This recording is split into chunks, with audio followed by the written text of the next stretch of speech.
I've personally had a hand in helping over 100 people get their avoidance back. It's actually way more than 100, but who's counting? One of the things that always shocks me is how people think they know what will work and then get blindsided when it inevitably doesn't. You know, they'll beg, they'll overanalyze every text, then they'll try to logic their way back into their avoidance heart. And yet, their avoidant just pulls even further away. But here's the thing, there's a pattern. These are what I'm calling the 6 doors. If you know how to move through these 6 doors, you don't just increase your chances, you completely shift the way the avoidant sees you. Every one of the 100 success stories that I'm taking inspiration from today walked through one of these doors. So let's actually step through this first door and meet Lauren, who achieved what I'm calling genuine emotional detachment. All right, so first, let me play a clip of the interview I did with Lauren. No, I kind of reached a point where I was like, I'm okay if I don't get him back.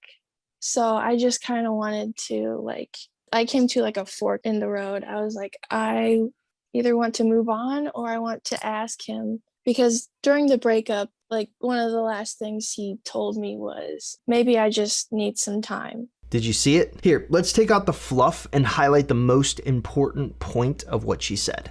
No, I kind of reached a point where I was like, I'm okay if I don't get him back. This is what I like to call genuine emotional detachment. So, as many of you know, I got my start helping people through breakups when I started ex-boyfriend recovery in 2012. And for years, I became obsessed with understanding what actually made exes more likely to come back. But it wasn't until I started interviewing success stories for my podcast that I started noticing a pattern that might actually hold the answer. Almost everyone that I interviewed said the exact words that I just played you. I kind of reached a point where I felt like I was okay if I didn't get them back. Now, why does this work? Well, let me cite one of my favorite avoidant resources, a little website called freetoattach.com. Avoidants are free to long for an ex once that person is unavailable out of the relationship and typically out of contact. Now, most people see that and they think, oh, that's easy. I'll just ignore my avoidant with a no contact rule and that's what will make them come back. But that's wrong. This only works when the emotional detachment is real. So Lauren wasn't just pretending to be okay, she actually was. She hit a fork in the road, and instead of clinging to the past, she chose to move forward, whether that included her ex or not. And that's what lowered her avoidance guard. See, avoidants, they crave independence, and the moment they feel like their autonomy is at risk, well, they shut down. But when Lauren genuinely let go, she stopped being a threat. She stopped feeling like someone who wanted something from him. And that's when his mind had space to reconsider, because suddenly it was his idea. All right, let's move on to door number 2. Door number 2 is all about rebuilding yourself into what they originally fell for. All right, I actually have a fundamental problem with this one, but it works, and that's what this video is all about. It's showing you what works. Meet Karina. Her ex had expressed that over the years she had changed due to her depression and anxiety. So after the breakup, Karina committed herself to some serious self-work, going to the gym, regaining emotional control, reprogramming her mindset, and at a certain point she became the confident, independent version of herself again, sort of like she was at the beginning of her relationship. And now let's play the clip. I did a lot of thinking and I had to change because I did not want to be in that stage anymore, in the depressing stage, and live in it. Oh, so it's almost like he noticed the changes. Yes. And he was like, this is the person that I fell in love with. Yeah. All right, so I'm going to tell you what I think worked about this, and then I'm going to tell you my fundamental problem with it. So I think it worked because it supports the common avoidant pattern. You know, they distance themselves when they feel overwhelmed, but they're drawn back when they see emotional stability and self-sufficiency in their partner. So essentially, the ideal relationship for an avoidant is kind of a snapshot in time. So consider my death wheel. You know, there are 8 stages to it. But really, an avoidant is only happy during 2 of those 8 stages. These 2, stages 2 and stages 6, which just so happened to sit parallel to one another on the wheel. This was a choice that was very much by design, by the way. This is Sonia. She posted this in my community way back in 2022. He proposed. He surprised me on our walk by the lake. We move into our new home together in July, and the marriage is set for the fall of 2023. Oh, and according to her, her now husband was a fearful avoidant. She even linked to a YouTube interview where she broke down exactly how she got him to propose. Now, the big question on your mind is probably, well, what did Sonia do to get this kind of success? Well, here's the thing. Sonia didn't beg, chase, or wait around for her avoidant to change. She followed a proven framework, one that's helped hundreds of people get their avoidant partners to open up, commit, and even propose. And this framework, it's inside the Seiter Super Offer. Right now, for YouTube viewers only, I'm giving you everything you need to get results like Sonia's. My complete course library, a private community, weekly live streams. Now, normally I sell all of these things separately, but today you're going to get everything at 50% off. A one-time payment of $97. No monthly fees, no hidden costs, just everything you need to make your avoidant regret losing you and reignite their obsession. So if you're interested, click the link in the description below and start your transformation today. But the reason an avoidant loves those stages so much is that they are low on commitment.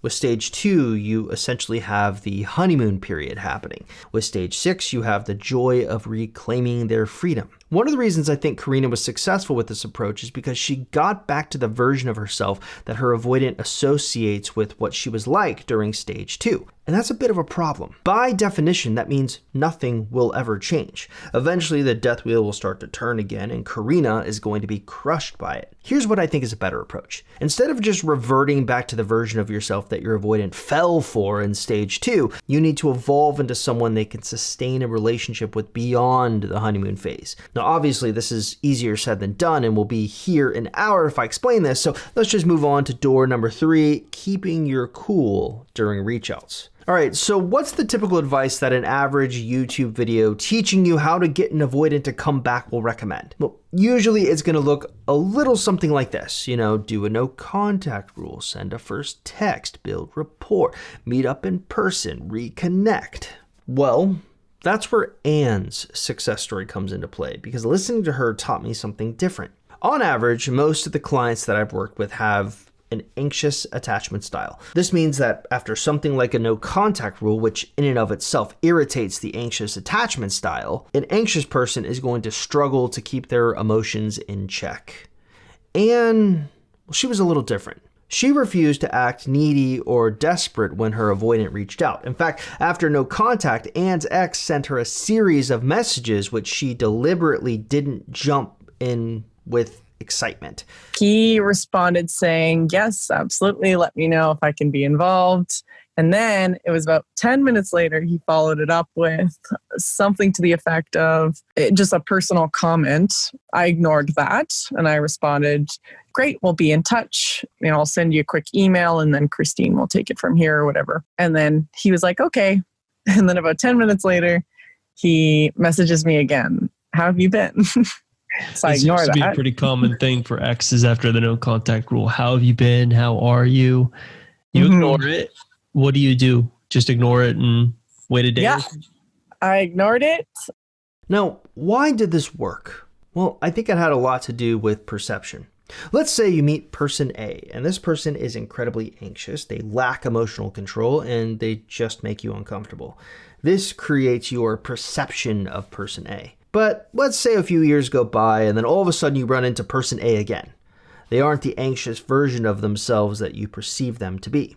Your interest suddenly spikes. Believe it or not, there's actually an interesting psychological phenomenon that perfectly encapsulates this called the confirmation bias disruption effect. So at its core, confirmation bias means we tend to seek out and interpret information in a way that confirms our existing beliefs. If your avoidant ex remembers you as anxious, needy, or emotionally reactive, well, their brain will automatically expect you to act that way again. Let's go back to Anne for a moment. When she deliberately kept her cool, ignoring his, hey, "How have you been?" text, instead of eagerly jumping back in, she may have disrupted that expectation. Her ex was waiting for her to act like the old version of herself, and when she didn't, his brain had to reassess her entirely. This led to a cognitive dissonance. His brain was caught between the old Anne, who was predictable, anxious, and always available, and the new Anne, who is distant, unbothered, and suddenly intriguing. And this is where avoidant psychology kicks in. Avoidants crave independence, but they're also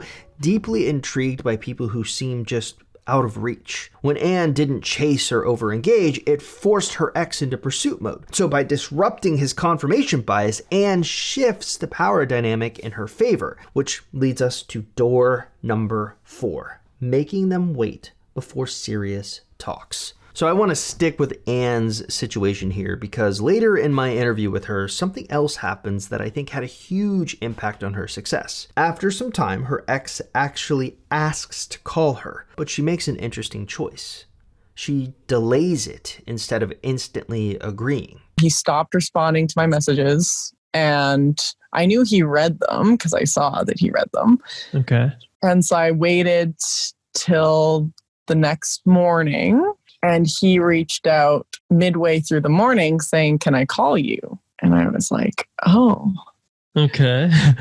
I'm not going to jump on this. So I said, all right, I'd like to discuss further if you've got any thoughts, but I'm busy this weekend. So maybe you can call me on Sunday night. I can make some time.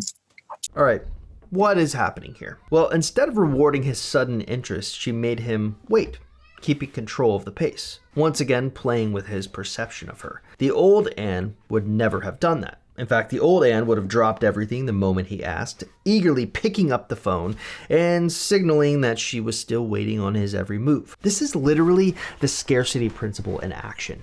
Humans are wired to value things that seem scarce, difficult to attain, or slightly out of reach. When something is too available, we unconsciously devalue it. Avoidants in particular are hypersensitive to emotional availability. If they feel like someone is too eager to talk, too invested, or too easy to access, their instinct is to pull away again. By delaying the call, Anne achieves 3 things. She subtly signals that her life didn't revolve around him. She builds anticipation. The longer he had to wait, the more time he spent thinking about what she would say, and she controlled the frame. Instead of following his lead, she makes him adapt to her schedule, shifting the power dynamic. All right, let's open one more door with Anne before we move on to a different success story. Door number 5 is setting clear boundaries. You'd be shocked at how difficult it is for so many people to just set these stinking boundaries.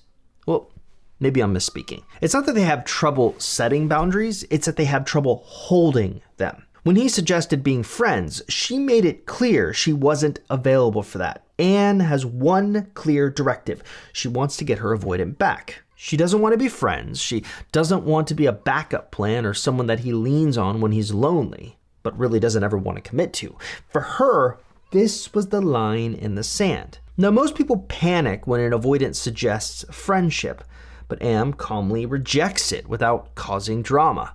When he says like, hey, let's be friends, did you ignore it? Or did you basically come out and say like, I'm not interested in that? I took as much of a middle of the road approach as I could. I said, you know what?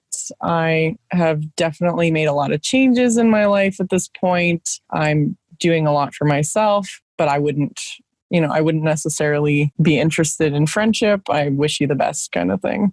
I think the reason this worked is it harkens back to the principle of door number 1.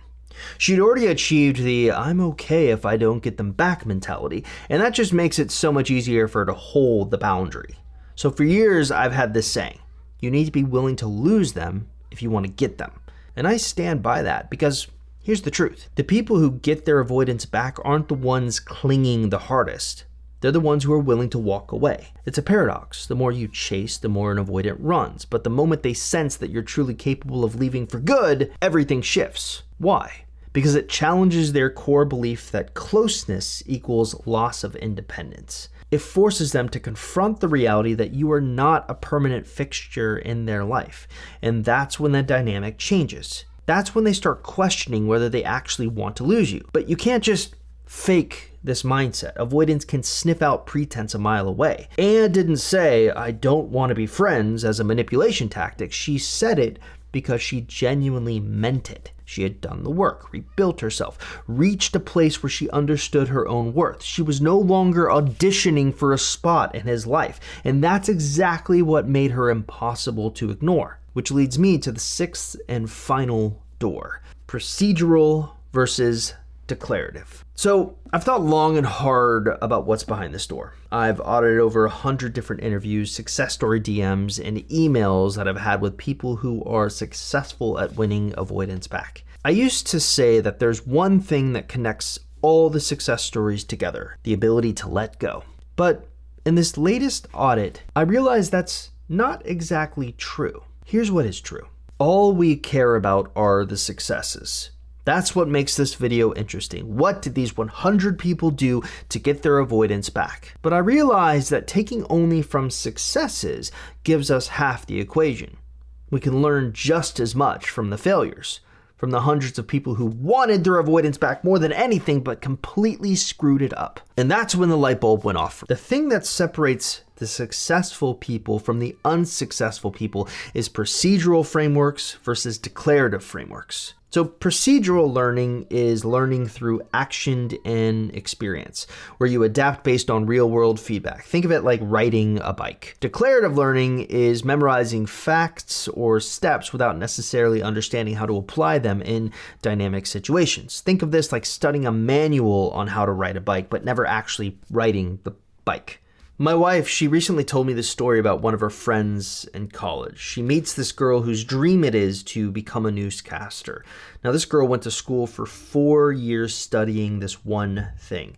She was an expert. She knows everything about the business inside and out. And she ends up getting the gig as a newscaster. But when the time came to actually do the job, she completely bombs. There's a difference between knowing what to do and then actually doing it. She had spent years mastering the theory, understanding camera angles, teleprompter pacing, journalistic integrity, but none of that prepared her for the pressure of live reporting. The moment the red light on the camera turns on, she freezes. She stumbles over her words. She's losing her composure because she had never actually practiced handling real-time stress. It wasn't like she had a lack of intelligence or knowledge. It was a lack of experience in adapting to unpredictable and high-stakes situations.